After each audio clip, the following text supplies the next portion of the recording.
Vamos a recordar un poco el texto y lo cogemos donde lo dejamos, en el momento en que Eva ya definitivamente cae en el pecado. Estamos en Génesis 3. Estamos yendo demasiado despacio, pero es que estos textos yo creo que son importantes. En cuanto acabemos lo de la caída, en la próxima clase ya comenzaremos con otro ritmo. O sea, no podemos estar todos los textos viéndolos tan pormenorizadamente. La serpiente replicó a la mujer, en el versículo 4, No moriréis. Es que Dios sabe que el día en que comáis de él se os abrirán los ojos y seréis como Dios, en el conocimiento del bien y el mal. Entonces la mujer se dio cuenta de que el árbol era bueno de comer, atrayente a los ojos y deseable para lograr inteligencia. Así que tomó de su fruto y comió. Luego se lo dio a su marido, que también comió. Se les abrieron los ojos a los dos y descubrieron que estaban desnudos, y entrelazaron hojas de higuera y se las ciñeron. Cuando oyeron la voz del Señor Dios, que se paseaba por el jardín a la hora de la brisa, Adán y su mujer se escondieron de la vista del Señor Dios entre los árboles del jardín. El Señor Dios llamó a Adán y le dijo, ¿Dónde estás? Él contestó, Oí tu ruido en el jardín, me dio miedo porque estaba desnudo y me escondí. El Señor Dios le replicó, ¿Quién te informó de que estabas desnudo? ¿Es que has comido del árbol del que te prohibí comer? Adán respondió, La mujer que me diste como compañera me ofreció del fruto y comí. El Señor Dios dijo a la mujer, ¿Qué has hecho? La mujer respondió, La serpiente me sedujo y comí. Hablábamos el otro día de cómo primero viene la tentación interna. Aleja a Eva de esa actitud de amor y de confianza ante Dios. Le quita, digamos, por decirlo de alguna forma, las defensas. Estamos muy acostumbrados a ver en las películas bélicas, pues se quita el escudo protector, que es el amor. En el momento en que Eva deja de mirar a Dios como un padre amoroso, empieza a debilitarse. Y a partir de ahí, ella empieza a ver lo hermoso, atrayente, interesante que supone el fruto. Pero todo viene después de renunciar al amor, que nos da una clave. Es decir, lo que importa, donde Satanás va, es a cambiarnos la mirada y alejarnos de la actitud de amor. A partir de ahí, él ya puede entrar mucho más fácilmente. Y también nos ayuda a entender cómo evitar la tentación. Evitar la tentación no es solo hacernos fuerza para no caer en ella, sino llevarnos a un ámbito de amor. Es mucho más fácil vencer la tentación de pereza, de lujuria, de egoísmo, cuando uno busca a Dios e intenta agradarle, que cuando uno pone la voluntad sin esa dirección amorosa. Lo digo porque es importante, porque a veces afrontamos el pecado como una cuestión de voluntad. No. Cuando la voluntad está en Dios, la tentación es más fácil que resbale. Bien, y fijaos, el enemigo no admite demora. En el momento en que ve el árbol atractivo, tomó de su fruto y comió. Inmediatamente. Eso es significativo como el enemigo intenta que no reflexionemos. Eso que decimos, liarnos la manta a la cabeza. Es como dar el salto, porque si lo pensamos, si lo sopesamos, él tiene mucha más fuerza, el Señor. Y luego viene la otra parte. Hemos visto la actitud de Eva, su insensatez al hablar con quien no debe, su ingenuidad al ponerse a tiro, su debilidad para mirar a Dios de otra forma, su atractivo al final por el fruto del pecado y al final la comida. Adán es otra cosa. Luego se lo dio a su marido, que también comió. Primero, no podemos pecar solos. Somos seres sociales y necesitamos no vernos reprochados frente a los demás. Necesitamos arrastrarlos con nosotros. De ahí la necesidad de involucrar a otros en nuestra caída. Nos convertimos verdaderamente en agentes del pecado y de Satanás. Y eso es muy curioso, la fuerza del ambiente. Y lo habréis visto. Cuando una persona empieza a tomar unas opciones de cercanía a Dios, inmediatamente salta la alarma. Pues ¿qué se habrá creído? Y ahora se pone piadosa. Yo me acuerdo, por ejemplo, en Zarzalejo, una mujer casada y con su marido, casado por lo civil, que decidieron casarse por la iglesia y confirmarse. Y en la carnicería ella, bueno, pero ¿y ahora tú vas a misa? O sea, lo que es la necesidad que tenemos de que no haya nadie que sea un reproche para nosotros mismos. Entonces Eva no solo necesita caer, necesita arrastrar a su marido. Es significativo que fijaos que la serpiente no tienta a Adán. La serpiente no tienta a Adán. ¿Por qué? Porque cuando uno crea un determinado clima, lo puede dejar ya que se desarrolle solo. La mujer va a seducir a Adán y la serpiente lo sabe, no necesita entrar ella en la tentación. Y ahí encontramos el poder seductor de la mujer, para lo bueno y para lo malo. La mujer, que tenía que ser una ayuda para el hombre, se convierte en la ocasión de su desgracia. Y eso nos lo tenemos que aplicar a nosotros, al margen del sexo. Todos tendríamos que ser una ayuda unos para otros para acercarnos a Dios. ¿Y con cuánta frecuencia somos una pantalla o un obstáculo? Y eso lo vemos todos, lo verán las religiosas en las comunidades, lo verán los matrimonios, lo vemos cuando tenemos amigos, las familias, cómo todos tendemos a que nadie se escape por encima, me explico, a igualar por abajo, que nadie nos reproche con su actitud lo que nosotros no queremos vivir. Bien, y el hombre. Lo del hombre es bochornoso, porque la mujer por lo menos cae buscando un bien falso. La serpiente le engaña, un bien falso.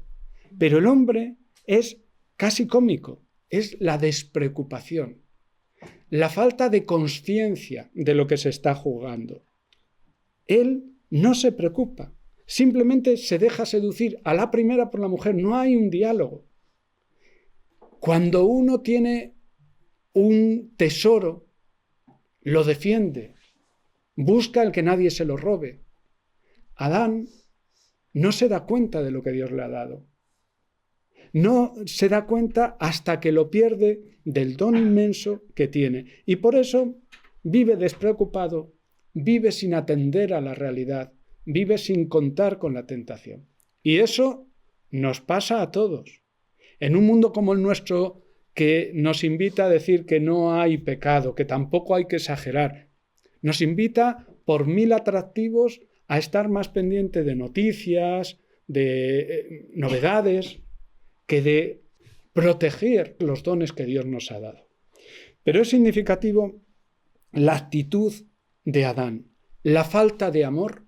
Eva deja de ver a Dios como padre, pierde el amor de Dios, pero es que Adán, la falta de amor que supone la atención, la pereza, la negligencia, la insensatez, se condena por estúpido. Insisto, la mujer busca un bien falso, aparente, en contra de Dios. Pero Adán, pues es como somos los hombres, con que le dejen en paz, le den calor y le den de comer y alguna otra cosa que se necesita, felices. No deja de tener un fondo de ironía el texto. El hombre que tendría que ser el visir de Dios, obedeciendo dócilmente a las insinuaciones de una mujer, a la primera. Retrata muy bien, en el fondo, desde un punto de vista o desde el otro, lo que somos el ser humano. En la Escritura, claro, se regodearán sobre todo en la caída de Eva. Solo se subrayará que es Adán el que cae cuando se ponga en parangón a Cristo. Pero, por ejemplo, os leo algún texto. Eclesiástico 25-24. Por la mujer empezó el pecado, y por su culpa todos morimos. Pero es esa contraposición, la que tendría que ser la fuente de la vida, la madre de los vivientes, se convierte en la causa de la muerte. Y ahí poned en paralelo a la Virgen María. María es la mujer que nos devuelve la vida. En 1 Timoteo 2,14. Adán no fue engañado, en cambio la mujer, habiendo sido engañada, incurrió en transgresión. Yo le diría a San Pablo, es que Adán no necesitaba ser engañado, es que era tan bobo que lo dio gratis. Pues así somos, ¿eh? Los dones, vosotros pensad, las gracias que hemos recibido y con qué facilidad nos las arrebata el enemigo. Bien, antes de pasar a las consecuencias inmediatamente, una reflexión que me parece importante. ¿En qué consiste el pecado? Lo hemos dicho, soberbia y desobediencia, después de haber cambiado la mirada. Pero es muy importante que caigamos en la cuenta que el pecado es de índole espiritual, no material. Me explico porque eso tiene bastante importancia. Nuestros primeros padres tenían la voluntad y la razón sometidas al control. Y las pasiones estaban sometidas a esa voluntad y a esa razón. ¿Qué pasa cuando el hombre peca? No se desordenan primero las pasiones, lo que se desordena es la desobediencia, o sea, los bienes espirituales, la voluntad y la razón. ¿Por qué eso es importante? Porque los pecados graves son los del espíritu, no son los de la carne. Nosotros pensamos lo contrario. El pecado de Eva no es comer por gula una manzana. El pecado de Eva es querer ser como Dios. Eso es muy importante. A veces nos humillan más los pecados, entre comillas, carnales, que los pecados espirituales. Y es mucho más importante y mucho más peligroso la soberbia que la sensualidad, en cualquiera de sus aspectos. Porque la pasión va detrás del espíritu. El adagio ese que yo creo que es muy interesante, la soberbia del espíritu la paga la debilidad de la carne. ¿Y qué verdad es? En los iluminados, en la historia de la Iglesia, los espirituales que han sido muy, muy espirituales y se han ensoberbecidos, muchos de ellos acaban en flagrantes pecados contra la castidad. ¿Por qué?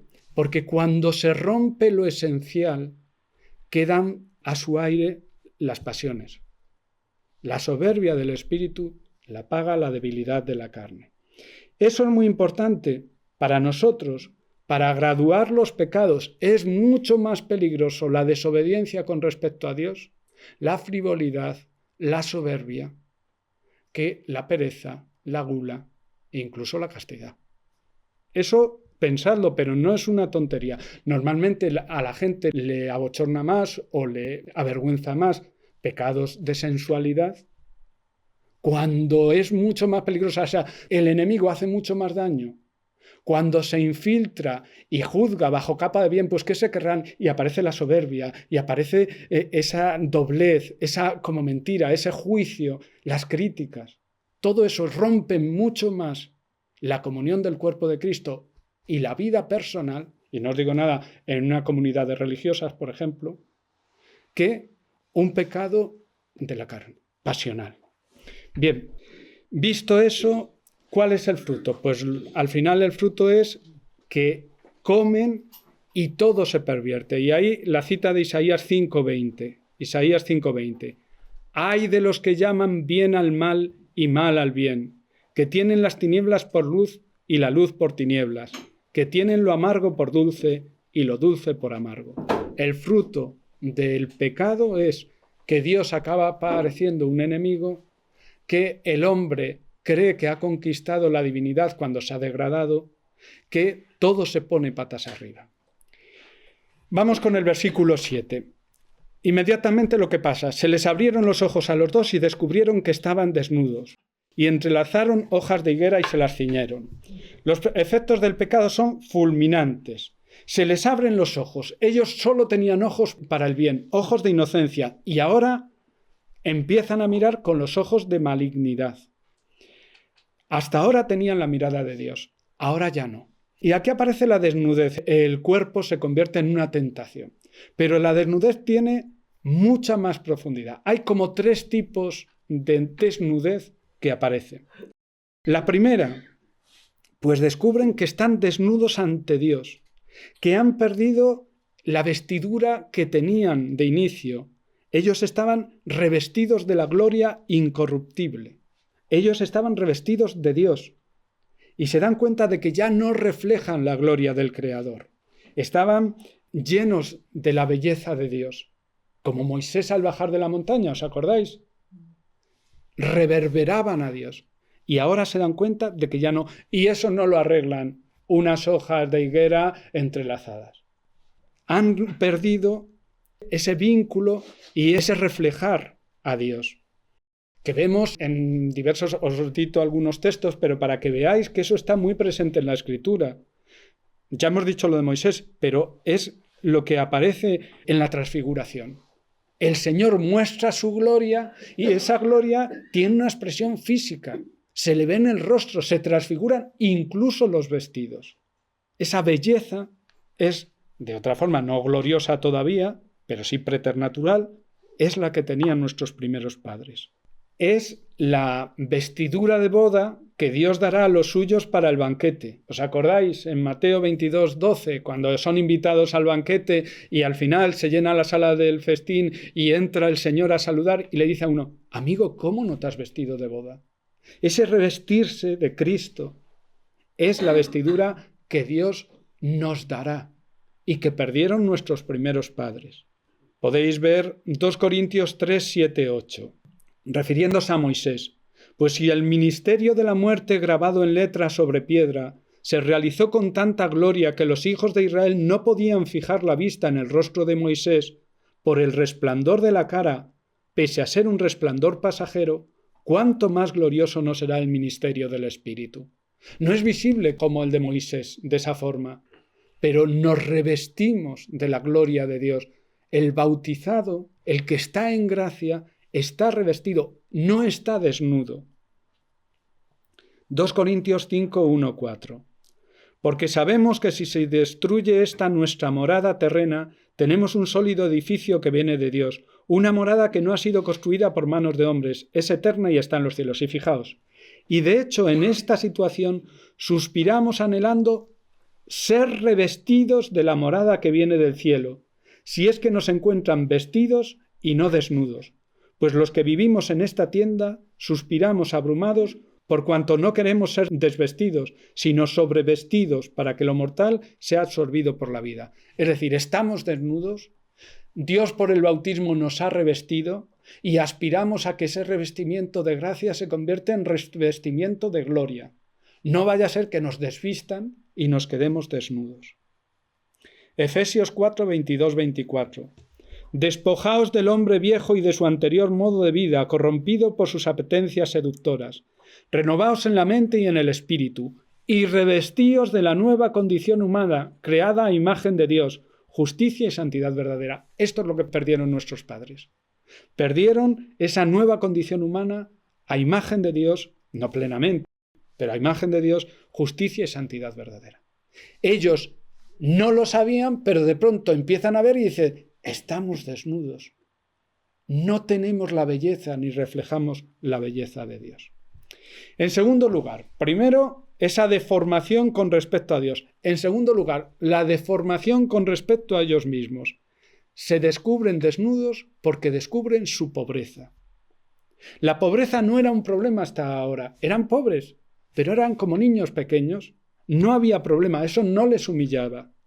Les humilla ahora porque su pobreza denota que Dios es grande. Ellos han elegido competir con Dios, han querido ser como Él, y ahora se dan cuenta de que ellos son débiles, pobres, y ahora sí se sienten humillados. En tercer lugar, descubren su desnudez física. Empiezan a mirar con otra mirada.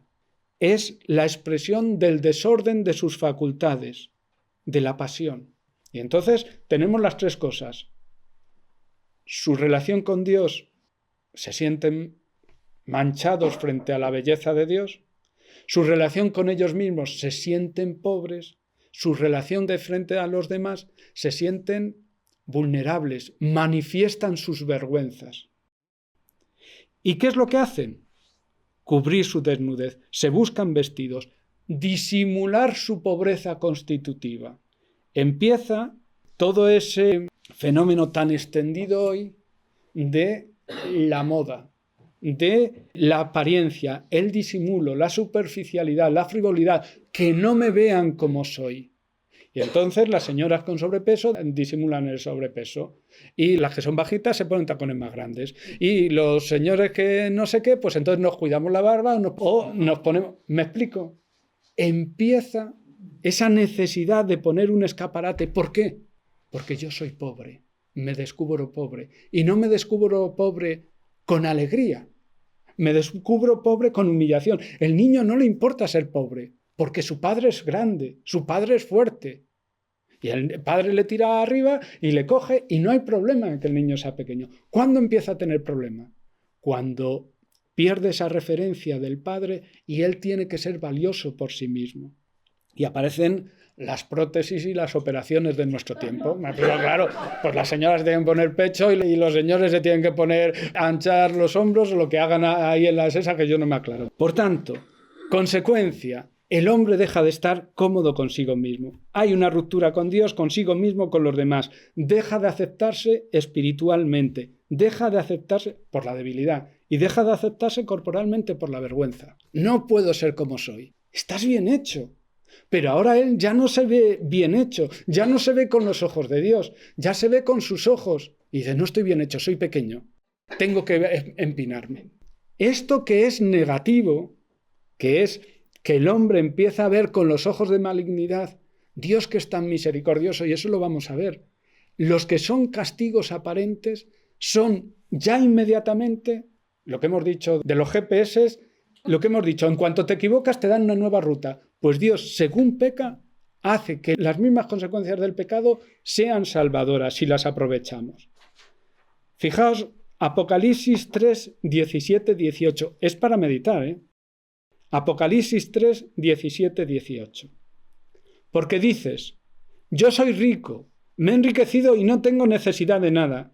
Y no sabes que tú eres desgraciado, digno de lástima, pobre, ciego y desnudo. Te aconsejo que me compres oro acrisolado al fuego para que te enriquezcas y vestiduras blancas, otra vez las vestiduras, para que te vistas y no aparezca la vergüenza de tu desnudez y colirio para untarte los ojos a fin de que veas. Una vez que ha pecado, el hombre no puede tener la ceguera de decir soy como Dios. No. Estás humillado. Eres pobre.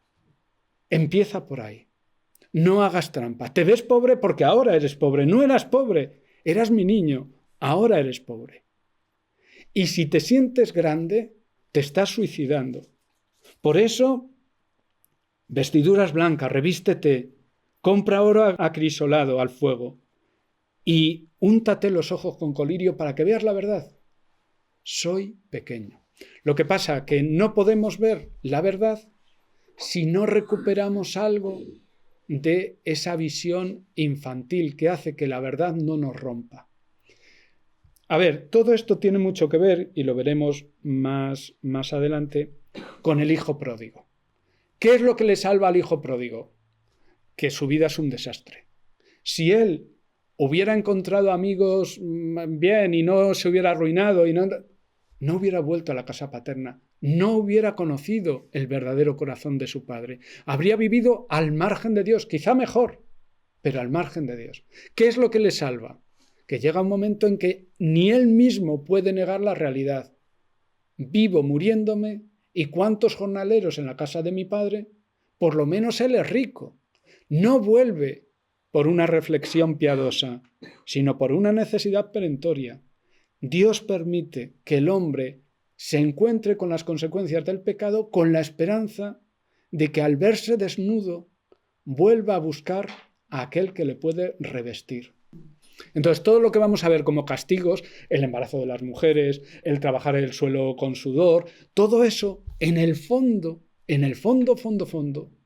es un don misericordioso de Dios. Todo esto te pasa porque te alejas de mí.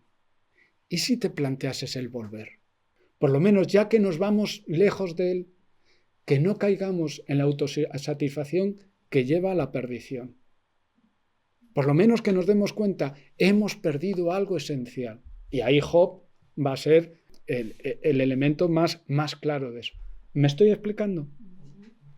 Por tanto, y con eso acabo, o simulo fortaleza y me zambullo en la vanidad poniéndome trajes que no me corresponden, o renuncio al trabajo porque ya soy pobre y entonces me doy por perdido. No. La única solución es la contraria.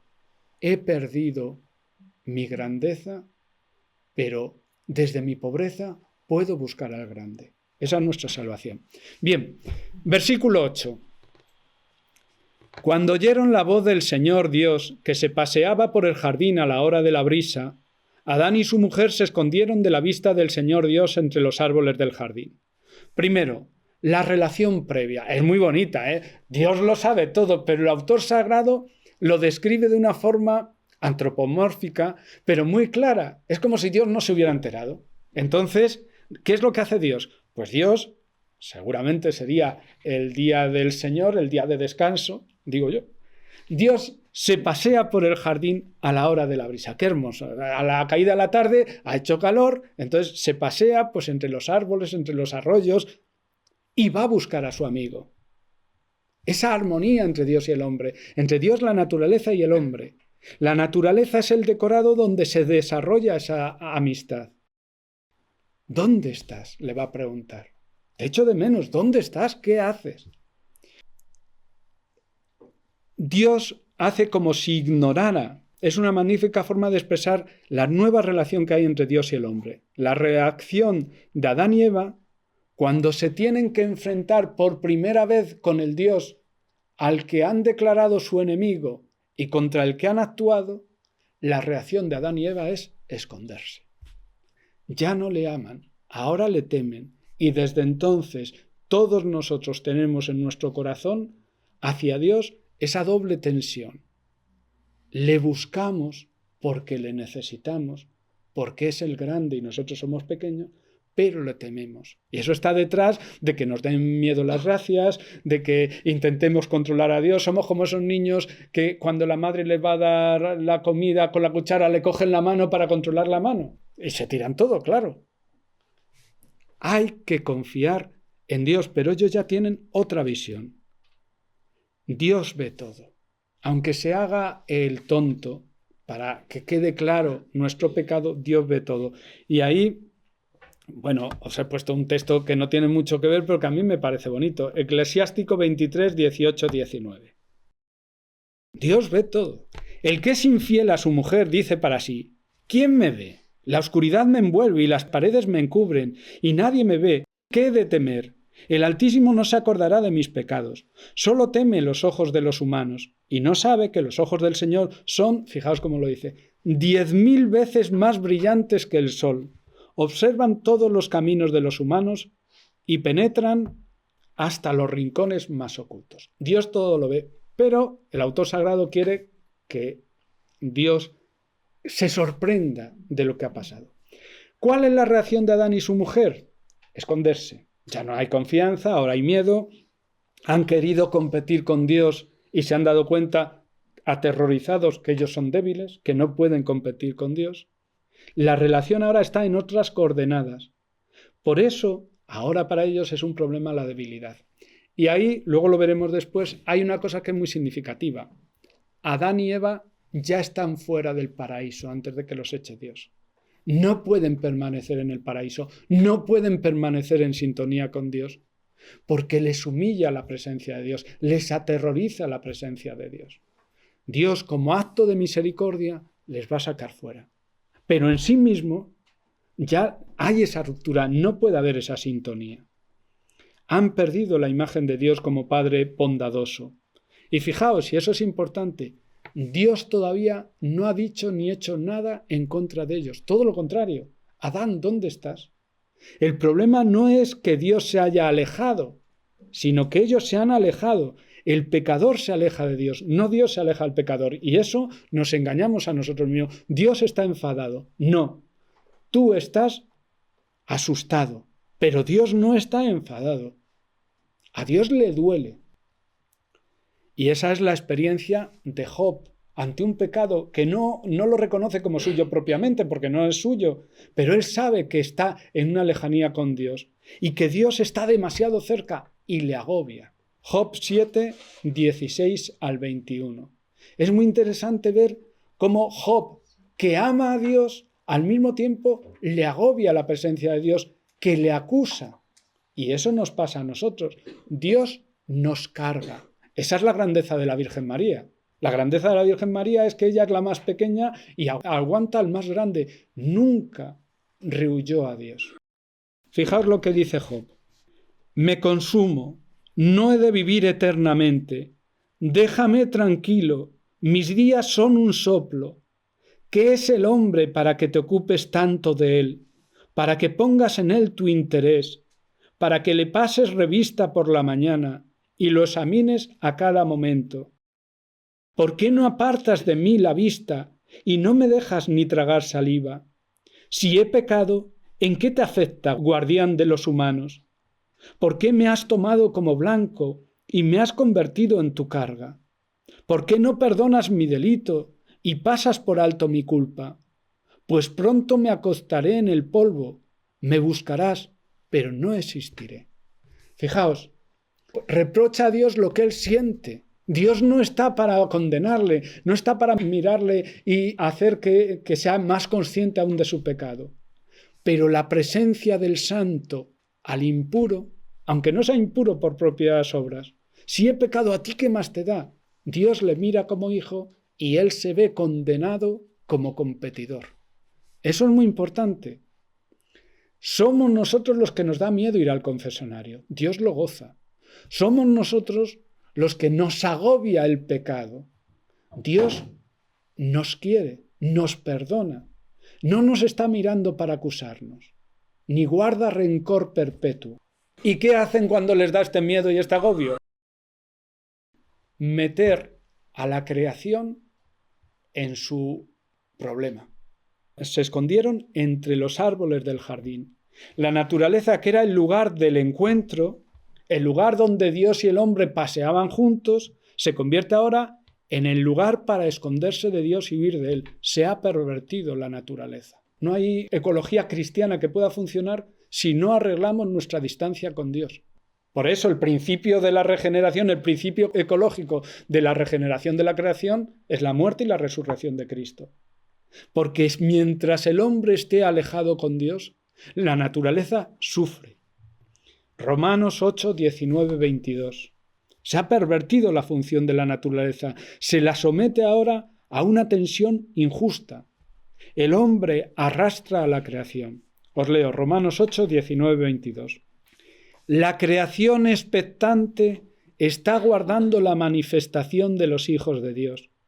En efecto, la creación fue sometida a la frustración, no por su voluntad, sino por aquel que la sometió, Satanás, con la esperanza de que la creación misma sería liberada de la esclavitud de la corrupción, para entrar en la gloriosa libertad de los hijos de Dios, porque sabemos que hasta hoy toda la creación está gimiendo y sufre dolores de parto.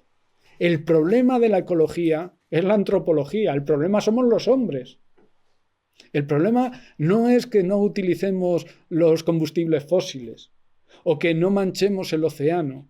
El problema es que los hombres somos pecadores y arrastramos, vamos de una u otra forma, por muchas leyes que pongamos, por muchas exigencias que pongamos, nuestro corazón rezuma rechazo a Dios. Y por tanto la creación sufre ese rechazo porque ella tenía que ser el medio, el lugar donde se diera esa amistad. Y la creación al mismo tiempo está expectante, aguardando que eso cambie.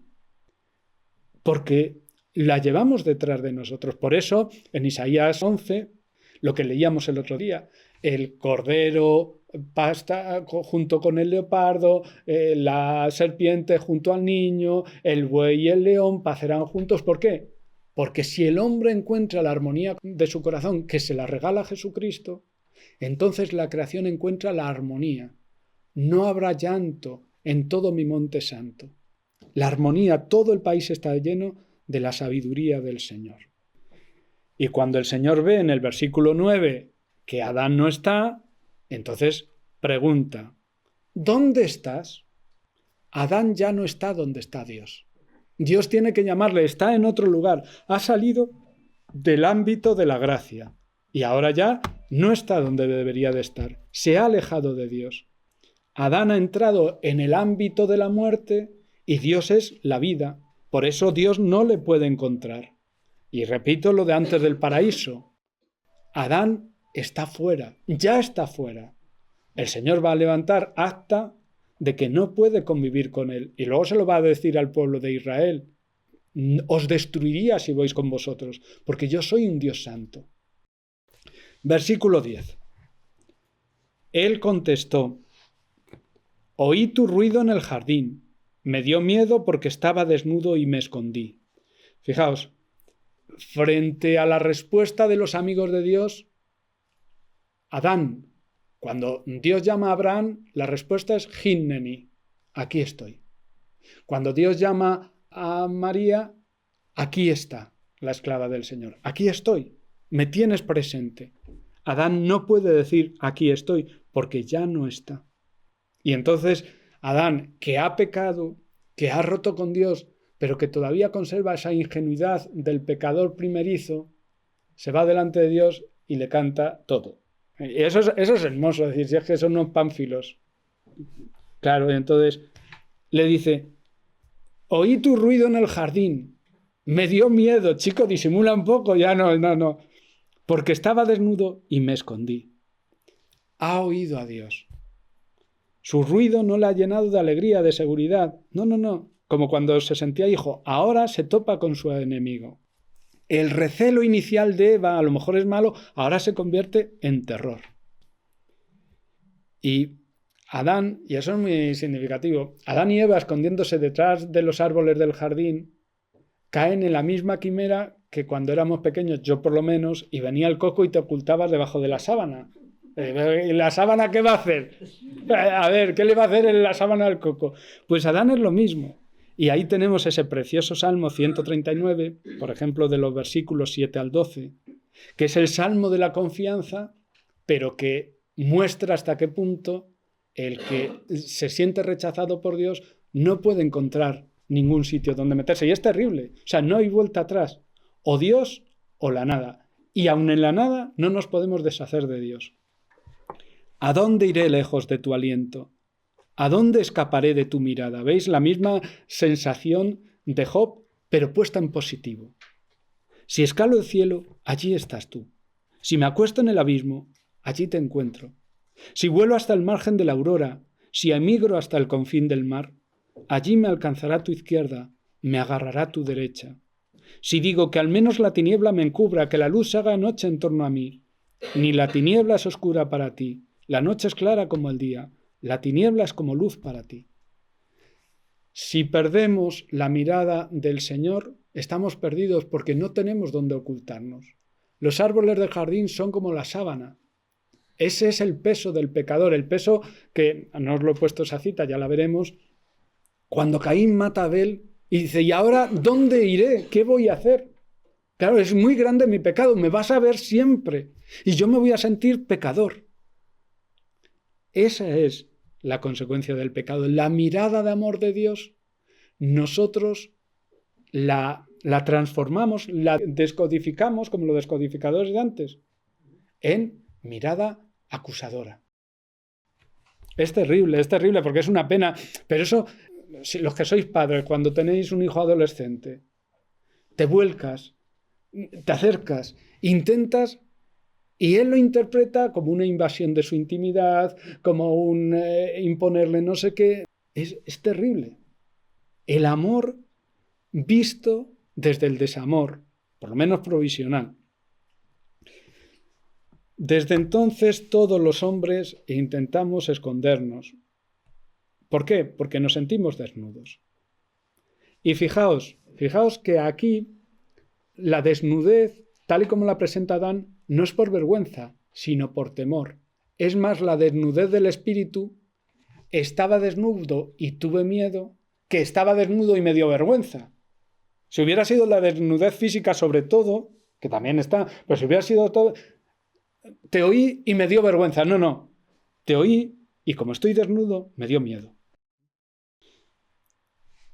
Toda la mirada de Adán y Eva ha cambiado. Vergüenza y desagrado sobre sí mismos, sobre la naturaleza, lugar de huida, sobre Dios, enemigo del que hay que huir, y ahora vemos las relaciones sociales. Versículo 11.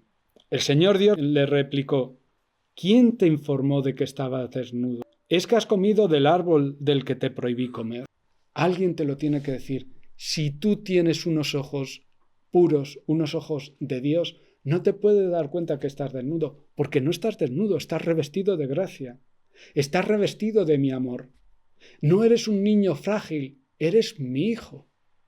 Si te has dado cuenta de que estás desnudo, si tu mirada ahora no es mi mirada, es que algo ha pasado. Y entonces Adán responde, y ahí tenemos las nuevas relaciones sociales. Adán es un gallumbazos. Ha caído a la primera y no se ha defendido. Un gallumbazo, pero vamos. Pero además es una cusica. O sea, es impresentable. O sea, un chico que es tu mujer. No sé, hombre, es tu mujer, la habéis hecho a medias. Versículo 12. Adán respondió: la mujer que me diste como compañera me ofreció del fruto y comí. ¿Qué es para decirle el Señor? Gallumbazos.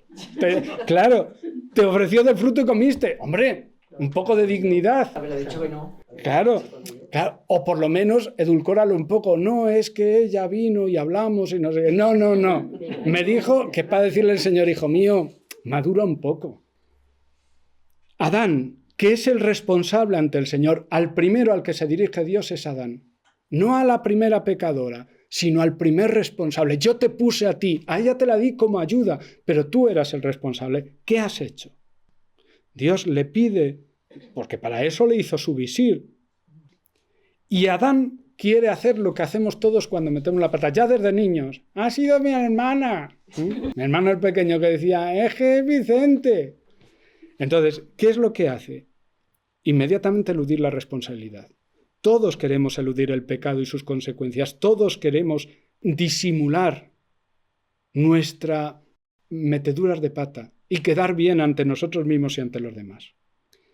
Y una vez más, Adán muestra su falta de solidez, su falta de responsabilidad.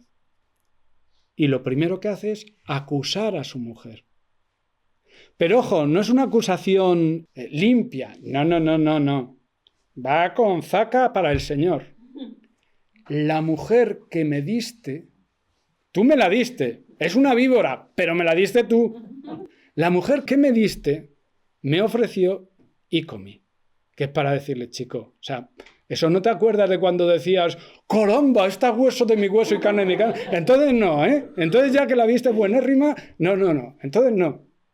Ahora sí, ahora yo tengo la culpa de que tú te hayas dejado seducir sin ninguna lucha del pecado. De manera que de una tacada, Adán elude su culpabilidad y se la mete a Dios y a su mujer. Dicho sea de paso, lo hacemos constantemente con Dios y es un bochorno. Como cura lo ves desde fuera, pero claro, a mí me pasará también. Yo lo veo desde fuera. Es que la oración es muy difícil, es que Dios no me ayuda. Es que claro, parece que Dios está en contra. Cuando conoces a una persona de tiempo, decir: a ver, te ha dado esto, no has dado un palo al agua. Y ahora que has decidido volver a empezar a rezar, se te hace dura la oración y dices: jo, es que el Señor... Que dan ganas de decir: hombre, un poco de dignidad, trágatelo con patatas un poquito. No. Fijaos, lo vamos a ver en Adán, pero lo vamos a ver en Eva. Si os fijáis, en todo el relato no hay una petición de perdón. No hay un verdadero arrepentimiento. Y ahí tenemos la que es la encarnación de la Virgen María para el siglo XX, que es Santa Teresa del Niño Jesús. Fijaos, la reacción de Adán es esconderse, escabullir la responsabilidad, culpabilizar al otro, culpabilizar a Dios, todo menos decir: Himneni, aquí estoy, lo he hecho. ¿Qué hubiera pasado si le hubieran dicho a Dios que se paseaba por el jardín: es verdad, lo hemos hecho, perdónanos? No lo sabemos. Mirad lo que dice Santa Teresa del Niño Jesús. Sí, estoy segura de que aunque tuviera sobre la conciencia todos los pecados que pueden cometerse, iría con el corazón roto de arrepentimiento a echarme en brazos de Jesús, pues sé cómo ama al hijo pródigo que vuelve a él. Lo podrían haber sanado casi en raíz. Habrían perdido esos dones preternaturales, pero no sería imposible la convivencia de Dios en el paraíso. Son incapaces de asumir el pecado, son incapaces de aceptar como contrición y como forma de compensar eso, la realidad de su debilidad y de su pecado. Santa Teresa del Niño Jesús nos dice: lo que hay que hacer es ir y echarse en brazos del Señor y reconocerlo todo. Lo mismo que hace el buen ladrón. Lo nuestro es justo, porque hemos pecado, pero este no ha hecho nada. Jesús, acuérdate de mí cuando llegues a tu reino. Y no necesita más, te lo aseguro. Hoy estarás conmigo en el paraíso. No necesita más. Nuestro problema no es solo el pecado, sino es la reacción después de pecar. Nos metemos en nosotros mismos y empezamos a acusarnos y a agobiarnos y de paso nos alejamos de Dios y nos escondemos debajo de la sábana. ¿A dónde iré lejos de tu aliento? Da igual, nos escondemos. Santa Teresa del Niño Jesús nos dice, no hombre, no. A pecho abierto, corazón descubierto, lo he hecho y te pido perdón. ¿Eres mi padre o no eres mi padre? Y lo tendríamos todo, pero fueron incapaces, no se arrepintieron, no pidieron perdón. Es fuerte, ¿eh? ¿Qué significa eso? Que es un pecado que no es puntual. No es que comieran una vez, sino que ya cambiaron la visión y ya no había marcha atrás, ni querían dar marcha atrás, que es lo fuerte. No, pregunta Alicia si no tenían capacidad de arrepentimiento. Tenían capacidad de arrepentimiento, pero no la pusieron en juego. Porque ya no tenían un padre al que pedir perdón, sino un oponente al que rendirse humillándose. Y eso no quisieron. O sea, el problema es que no sabemos lo que hubiera pasado. Los dones preternaturales lo hubieran perdido. Pero donde abundó el pecado, sobreabundó la gracia. Si de verdad hubieran sido humildes, si de verdad fueran abiertamente, ¿qué hubiera pasado? Pero ya no fueron capaces. Pero es que ni siquiera lo hicieron mal. Es que no lo hicieron. Podrían haber pedido perdón. ¿Desconocimiento? No es desconocimiento. Cuando tú ofendes a alguien, cuando tú a tu madre te has peleado con ella de adolescente y le has dicho barbaridades, eso te rompe el corazón. Y luego vas o no vas, lo harás de una forma más abierta o menos abierta.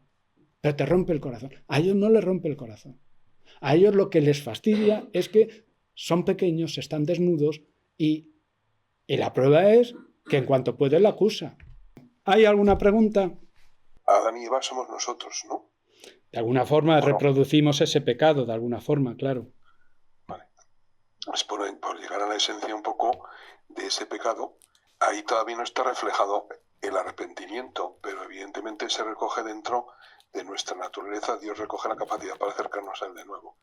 Esto forma parte no del capítulo de Adán y Eva, en el cual comienza el pecado. Es como el principio del mal dentro del hombre. Todavía no ha habido una oportunidad para, imagino que lo que está narrando realmente es la esencia del pecado del hombre, cómo comienza, ¿no? Cómo se separa de Dios. Claro, pero eso que dices yo creo que es interesante. Vamos a ver. Una vez que el pecado entra, el pecado en sí mismo no tiene una larva de arrepentimiento.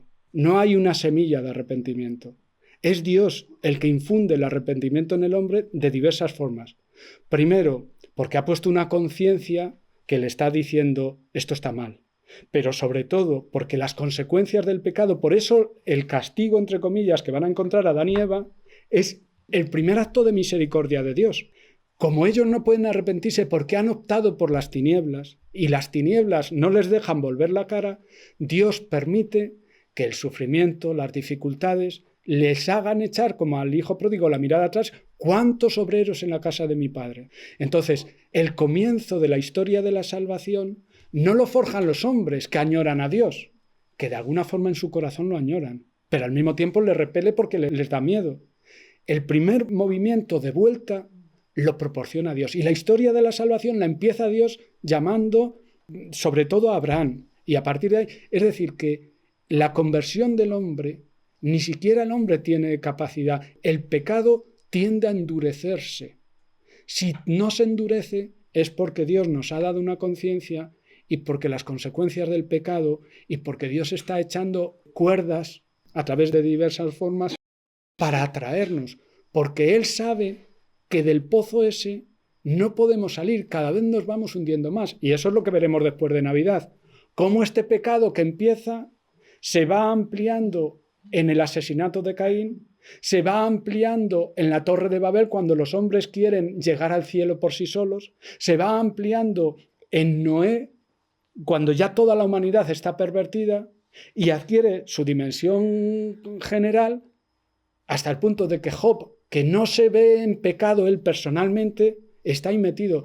Y llegaremos a Romanos, aunque sea irnos muy lejos, donde San Pablo dice, todos pecaron, todos están sujetos bajo el pecado. Es decir, por decirlo de una forma más clara, Todos estamos condenados. Realmente la consecuencia del pecado es que lo más normal es que nos condenáramos porque no tenemos capacidad para dar la vuelta. Es Dios el que va echando en nuestros corazones semillas, decir, no, esto no lo puedo hacer, acuérdate lo que tenías, mira cuánto estás sufriendo, vuélvete, aunque sea para regañarme como Job, pero por sí solo el pecado es como una rampa llena de brea o lo que sea, resbaladiza, que nos va metiendo. Solo la misericordia de Dios nos saca. Y eso es muy importante. O sea, no somos nosotros los que damos el primer paso, porque no podemos. Entonces, lo lógico, lo coherente y lo normal es que nos condenemos. Por eso viene Jesucristo. Ahora ya no, claro, con Jesucristo ya no. Ahora ya la cosa es completamente diferente. Pero si Cristo no hubiera venido, el mundo estaba bajo el poder de Satanás. Hoy has comentado que el Señor se paseaba en la brisa, ¿no? A la hora de la brisa. Pero ¿por qué no se pasea en el momento que es tentado y de alguna manera evita pues esto? Porque la libertad que nos da para elección, pero nos está hablando fuertemente porque Él sabe perfectamente la capacidad del tentador. Esa capacidad de disuasión o de poder decidir si quiero o no quiero, nos la ha dado también a nosotros para que en ese momento de la tentación... En ese momento sí, ahora ya no. Pero en ese momento Adán y Eva tenían el don de la integridad de su persona, es decir, las pasiones no estaban desordenadas, la razón era recta, la voluntad era estable, de manera que ellos podrían haber hecho frente. O sea, no es un pecado de debilidad. La prueba es que el pecado no es qué bueno tiene que estar el fruto. El pecado es ser como dioses. Entonces, Dios tiene que dejar que el hombre elija. O vivir en comunión con Dios humildemente, vamos, normalmente, no humildemente. Un niño no es humillado por sus padres. O vivir en familia, o ver mundo, que es lo que a un adolescente se le plantea. Solo que nuestros primeros padres podían dar una respuesta mucho más libre que la nuestra. Entonces, Dios tiene que contemplar aterrado, como vería cualquier padre a su hijo que le están ofreciendo droga, contemplar aterrado, ¿para qué? Porque no puede ofrecerles la comunión para siempre sin que ellos la elijan. Ellos tienen que elegir. Entonces, el relato expresa muy bien lo que supone de toma de opción. Pero claro, al relatarlo como lo hemos hecho, la impresión es el diablo es muy astuto y muy ladino y los hombres son débiles. No. Sí, lo he expresado más o menos así, pero no es verdad. Es decir, es ladino porque consigue que el hombre conecte con él. ¿En qué? Dios nos quiere. O sea, si nos cambia la mirada, y eso el otro día lo decía, pasa en la dirección espiritual, pasa siempre. O sea, el problema está en que en el momento en que dejas de mirar de una determinada forma a Dios, estás perdido, has perdido el amor. Y entonces ya, pues ya te han atado, ya se llevan todo tu ajuar. Dios tiene que aceptar eso, porque si no, les hubiera impuesto algo. Ahora nosotros no es así, ahora nosotros tenemos mucho de debilidad y por eso Dios tiene mucha paciencia. Pero Adán y Eva podrían haber dicho a la serpiente, déjanos en paz, eso no es verdad. Ese no es el Dios que nosotros conocemos.